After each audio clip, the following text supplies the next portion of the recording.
শুরুতেই দেখে নেব আজকের শিরোনাম। রাজ্য পুলিশের বড় রদবদল, ভারপ্রাপ্ত ডিজি হলেন পীযূষ পান্ডে। কলকাতার নয়া সিপি সুপ্রতিম সরকার। এসআইআর প্রভাব পড়বে মাধ্যমিকে, কতজন শিক্ষক বিএলও ধোঁয়াশায় পর্ষদ। বাইক না পেয়ে অভিমানে বাড়ি ছাড়া। আনন্দপুরে যৌতুকগৃহে নিখোঁজ 18 তরতাজা তরুণ। বিজেপিতে মোহভঙ্গ, ভোটের আগে সদল বলে তৃণমূলে ঘর ওয়াপসি সপ্তগ্রামের বিজেপি নেতার। 7 জুলাই 64 লক্ষ অনুপ্রবেশকারী। অসমের বদলে যাওয়া জনবিন্যাসে কংগ্রেসকে দুষলেন শাহ। 7 দিনের মধ্যে এসআইআর শুনানি শেষের নির্দেশ, সময় মতো চূড়ান্ত ভোটার তালিকা প্রকাশে তৎপর কমিশন। বিস্তারিত খবরে যাওয়ার আগে ভিডিওটিতে একটি লাইক দিন এবং পরবর্তী আপডেট পাওয়ার জন্য চ্যানেলটিকে সাবস্ক্রাইব করে রাখুন। এখন বিস্তারিত খবর। বিদায়ী ডিজি রাজীব কুমারের মেয়াদ শেষে ঠিক 24 ঘন্টার আগে রাজ্য পুলিশ ও কলকাতা পুলিশ প্রশাসনে বড়সড় রদবদল ঘটালেন মুখ্যমন্ত্রী মমতা বন্দ্যোপাধ্যায়। দীর্ঘ জল্পনার অবসান ঘটিয়ে রাজ্য পুলিশের ভারপ্রাপ্ত ডিরেক্টর জেনারেল বা ডিজি হিসেবে নিযুক্ত হলেন আইপিএস আধিকারিক পীযূষ পান্ডে। একই সঙ্গে কলকাতা পুলিশের শীর্ষস্তরেও বড় পরিবর্তন আনা হয়েছে। কলকাতার পুলিশ কমিশনার পদ থেকে মনোজ ভার্মাকে সরিয়ে নতুন নগরপাল হিসেবে দায়িত্ব দেওয়া হয়েছে সুপ্রতিম সরকারকে। শুক্রবার নবান্ন থেকে জারি করা পৃথক বিজ্ঞপ্তিতে পুলিশ প্রশাসনের শীর্ষস্তর থেকে শুরু করে থানা পর্যায় পর্যন্ত এই ব্যাপক রদবদলের নির্দেশ দেওয়া হয়েছে, যা অবিলম্বে কার্যকর হবে। অন্যদিকে কলকাতা পুলিশ কমিশনার পদে বড় চমক দিয়েছে রাজ্য। মনোজ ভার্মাকে সিপি পদ থেকে সরিয়ে পাঠানো হয়েছে পীযূষ পান্ডে ছেড়ে যাওয়া ডিরেক্টর অফ সিকিউরিটি পদে। তার জায়গায় নতুন পুলিশ কমিশনার হলেন সুপ্রতিম সরকার, যিনি এতদিন এডিজি হিসেবে কর্মরত ছিলেন। দীর্ঘ সময় পর কলকাতা পুলিশ পেল একজন বাঙালি নগরপাল। অতীতে বাম জমানাতেও দক্ষ অফিসার হিসেবে পরিচিত সুপ্রতিম সরকারকে সিপি করার পাশাপাশি প্রাক্তন পুলিশ কমিশনার বিনীত গোয়েলকে ফিরিয়ে আনা হয়েছে এডিজি পদে। এছাড়া এসটিএফের ডিজি পদে দায়িত্ব দেওয়া হয়েছে জাভেদ শামীমকে। এসআইআর প্রক্রিয়া চলাকালীনই শুরু হতে চলেছে চলতি বছরের মাধ্যমিক পরীক্ষা। হাতে সময় মাত্র 3 দিন, অথচ এখনো পর্যন্ত কতজন শিক্ষক নির্বাচনী কাজে বিএলও হিসেবে যুক্ত রয়েছেন তার কোনো স্পষ্ট হিসাব মধ্যশিক্ষা পর্ষদের কাছে নেই। শুক্রবার সাংবাদিক বৈঠকে এই তথ্য জানান পর্ষদ সভাপতি রামানুজ গঙ্গোপাধ্যায়। এসআইআর চলাকালীন মাধ্যমিক পরীক্ষা কিভাবে পরিচালিত হবে তা ইতিমধ্যেই তৈরি হয়েছে চাপানুতর। পর্ষদ সভাপতি জানান, সাধারণত স্কুল ইন্সপেক্টর ও ডিস্ট্রিক্ট ইন্সপেক্টররাই পরীক্ষা সংক্রান্ত গুরুত্বপূর্ণ দায়িত্ব সামলান। পরীক্ষার সময় প্রায় 50,000 পরিদর্শক বা ইনভিজিলেটরের প্রয়োজন হয়, কিন্তু এই মুহূর্তে কতজন স্কুল জেলা পরিদর্শক বা শিক্ষক নির্বাচনী কাজে যুক্ত রয়েছেন সেই বিষয়ে পর্ষদের কাছে কোনো নির্দিষ্ট তথ্য নেই। তবে যারা বর্তমানে বিএলও হিসেবে কাজ করছেন তাদের ক্ষেত্রে পরীক্ষার দিন বিকেল 4টে পর্যন্ত যেন এসআইআর এর কাজ না করা হয়, এই বিষয়ে সেই পরামর্শ দেওয়া হয়েছে। রামানুজ গঙ্গোপাধ্যায় বলেন, আমরা এই বিষয়ে জেলা শাসক ও নির্বাচন কমিশনকে চিঠি দিয়েছি। আশা করছি পরীক্ষা চলাকালীন শিক্ষকদের এসআইআর এর কাজ থেকে বিরত রাখা হবে। এদিনের সাংবাদিক বৈঠকে পর্ষদের তরফে মাধ্যমিক পরীক্ষার সময়সূচি ও প্রস্তুতি নিয়েও বিস্তারিত তথ্য দেওয়া হয়। জানানো হয়েছে, এই বছর মাধ্যমিক পরীক্ষা শুরু হবে সকাল 11টা থেকে এবং চলবে দুপুর 2টো পর্যন্ত। সকাল 11:45 থেকে প্রশ্নপত্র বিতরণ করা হবে। গোটা রাজ্য জুড়ে মোট 2682টি পরীক্ষা কেন্দ্র নির্ধারিত হয়েছে। এর মধ্যে 945টি মূল পরীক্ষা কেন্দ্র এবং 1737টি উপকেন্দ্র। ইতিমধ্যে 485 জন তত্ত্বাবধায়কের কাছে প্রশ্নপত্র পৌঁছে গিয়েছে।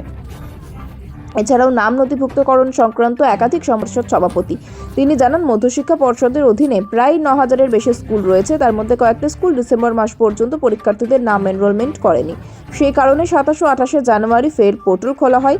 ওই দুদিনে 954টি স্কুলে মোট 1966 জন পরীক্ষার্থীর নাম নথিভুক্ত করে। অন্যদিকে গত বছরের ডিসেম্বর মাসে 134 জন পরীক্ষার্থীর ক্ষেত্রে 5000 টাকা করে জরিমানা নিয়ে রেজিস্ট্রেশন ও এনরোলমেন্ট প্রক্রিয়া সম্পন্ন করা হয়। তিনি আরও জানান, পরীক্ষা কেন্দ্রগুলিতে সব ধরনের নিরাপত্তা ব্যবস্থা রাখা হচ্ছে। 26-এর বিধানসভা ভোটের আগে হুগলিতে তৃণমূলের শক্তি বৃদ্ধি। বিজেপিতে মোহভঙ্গ হওয়ায় এবার ঘাসফুল শিবিরে ফিরতে চলেছেন সপ্তগ্রামের বিজেপি নেতা তথা প্রার্থী দেবব্রত বিশ্বাস। এ নিয়ে জল্পনা চলছিল, তবে সেসব জল্পনার অবসান ঘটিয়ে বৃহস্পতিবার রাতে আদি সপ্তগ্রাম থেকে শ্রীরামপুরে পৌঁছে যান তিনি। একা নন, সদল বলে শুক্রবারই ঘাসফুলের পতাকা হাতে রাজ্যের শাসক দলে যোগদান করছেন দেবব্রত। সূত্রের খবর, দেবব্রত বিশ্বাসের তৃণমূলে যোগদান ঘিরে এলাকার রাজনৈতিক মহলে ব্যাপক সাড়া পড়েছে। বিশেষ করে এলাকার মহিলাদের মধ্যে প্রবল উৎসাহ। তাদের বক্তব্য, দেবব্রত যেদিকে যাবেন আমরাও সেদিকেই যাব। আমরা কোনো রাজনৈতিক দল বুঝি না, আমরা দেবব্রত বিশ্বাসকে নেতা বলে চিনি। দেবব্রত বাবুকেও দেখা গেল সাদা জামা পরে অনুগামীদের নিয়ে ছোট গাড়ি নিয়ে শ্রীরামপুরে গিয়েছেন, সেখানেই তৃণমূলে যোগ দিয়েছেন তিনি। দেবব্রত বিশ্বাস একসময় তৃণমূল কংগ্রেসের হয়ে সপ্তগ্রাম পঞ্চায়েত সমিতির সভাপতির দায়িত্ব পালন করেছেন। পরবর্তীতে 2019 সালে তিনি বিজেপিতে যোগদান করে। 2021 সালের বিধানসভা নির্বাচন বিজেপি প্রার্থী হিসেবে সপ্তগ্রাম কেন্দ্র থেকে প্রতিদ্বন্দ্বিতা করেন। তবে সেই নির্বাচন তাকে তৃণমূল কংগ্রেসের প্রার্থী তপন দাশগুপ্তের কাছে পরাজয়ের মুখে পড়তে হয়। সূত্রের আরও খবর, কিছুদিন ধরেই দেবব্রত বিশ্বাস তার পুরনো দল তৃণমূল কংগ্রেস ফিরে যাওয়ার বিষয়ে চিন্তাভাবনা করছিলেন। অবশেষে সেই সিদ্ধান্ত কার্যকর হলো। ভোটমুখী অসমে অনুপ্রবেশী অস্ত্র বিজেপির। রাজ্যে বিগত 20 বছরে কংগ্রেস শাসনকে নিশানা করে স্বরাষ্ট্রমন্ত্রী অমিত শাহের দাবি, 20 বছরে কংগ্রেস শাসনে অনুপ্রবেশকারীতে ভরে গিয়েছে অসম, বদলে গিয়েছে রাজ্যের জনবিন্যাস। শুধু তাই নয়, রাজ্যের অনুপ্রবেশের সংখ্যা তুলে ধরে শাহের দাবি, অসমের 7টি জেলায় অবৈধভাবে বসবাস করছে 64 লক্ষ অনুপ্রবেশকারী। বিজেপি এই অনুপ্রবেশের সমস্যা শেষ করতে বদ্ধপরিকর।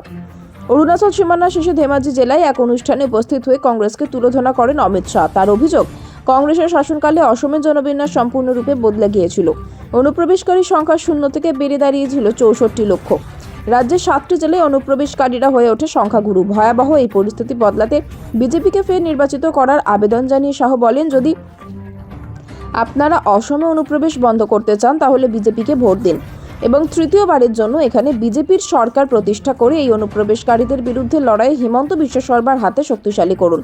অনুপ্রবেশের বিরুদ্ধে লড়াইয়ে বিজেপি সরকারের প্রশংসা করে শাহ বলেন, বিজেপি সরকার আসার পর অসমে 1.26 লক্ষ একর জমি অনুপ্রবেশকারীদের হাত থেকে মুক্ত করা। অনুপ্রবেশ রুখতে উপযুক্ত মিসিং সম্প্রদায়ের প্রশংসা করে অমিত শাহ বলেন, অসমের পাহাড়ি অঞ্চলগুলিতে অনুপ্রবেশকারীদের আটকাতে এই সম্প্রদায়ের ভূমিকা উল্লেখযোগ্য। এরা কঠোর পরিশ্রমী। অনুপ্রবেশ রোধ করা মিসিং সম্প্রদায়ের দায়িত্ব, তবে আপনাদের অস্ত্র হাতে নেওয়ার দরকার নেই। আপনাদের কঠোর পরিশ্রমের সংস্কৃতি অনুপ্রবেশকারীদের এখানে আসতে বাধা দিয়েছে। কেনার আবদার করেছিল ছেলে। ছিলেন আনন্দপুরের ওই কারখানায়। রবিবার গভীর রাতে ওই কারখানা গোডাউনে আগুন লাগে। যৌতুগৃহে আটকে মারা গিয়েছেন অনেকে। এখনো অনেকে নিখোঁজ। এই ঘটনার পর থেকে খোঁজ মিলছে না দেবাদিত্যের। ছেলের খোঁজে হন্য হয়ে ঘুরছেন পরিবারের সদস্যরা। ছেলের বুকে ছবি নিয়ে কান্নায় ভেঙে পড়েছেন মা। পূর্ব মেদিনীপুরে তমলুকে বাড়ি ওই পরিবারের। বাবা শঙ্কর দিন্দে কাপড়ের দোকানের সামান্য কর্মী। 18 বছরে দেবাদিত্য পড়াশোনা করে। সম্প্রতি ওই তরুণ মোটর বাইক কেনার শখ হয়েছিল। বাইক কেনার জন্য বাবার কাছে টাকাও চেয়েছিল। এই মুহূর্তে অত টাকা নেই, সেই কথা জানিয়েছিলেন বাবা। সেই নিয়ে অভিমান হয়েছিল দেবাদিত্যর। শেষ পর্যন্ত কাজ করবে বলে মাকে জানিয়েছিল। সেই মতো কলকাতার উপকণ্ঠে আনন্দপুরের ওই কারখানা গুদামে কাজ শুরু করেছিল। রবিবার রাতে ভয়াবহ আগুন লাগে সেখানে। ওই রাতে দেবাদিত্য সেখানেই ছিল বলে পরিবারের দাবি। পরের দিন সকালে আগুনের ঘটনা দেখে ছেলের মোবাইল ফোনে একাধিকবার কল করেছিলেন উদ্বিগ্ন বাবা মা, কিন্তু ছেলেকে ফোন করেও পাওয়া যায়নি। অভিযোগ, রবিবার গভীর রাতে কলকাতার আনন্দপুরের ডেকোরেটরের গুদামে আগুন লাগার পর খোঁজ নেই সেই মেদিনীপুরের তমলুকের দেবাদিত্যের। বিভিন্ন জায়গায় খোঁজ খবর করেও কোনো সন্ধান মিলছে না তার। মা শর্মিষ্ঠা ছেলের খোঁজ না পেয়ে কেঁদেই চলেছেন। মায়ের কথায় কয়েকদিন পরেও চলে আসবে বলেছিল পরীক্ষাটাও দেবে। হিরোর মতো দেখতে আমার ছেলেকে। তিনি আরও বলেন, সেই রাতে ছেলে বলেছিল, মা আমি কাজ করতে যাবো। আমি বললাম, কেন যাবে? আমার তো অভাব নেই। সকালবেলা বাবা বকবে বলে না বলে চলে গিয়েছিল। আমি নিজে হাতে ওর ব্যাগ গোছালাম। রাতে শেষ পর ছেলেটার গলা শুনছেন দেবাদিত্যের মা।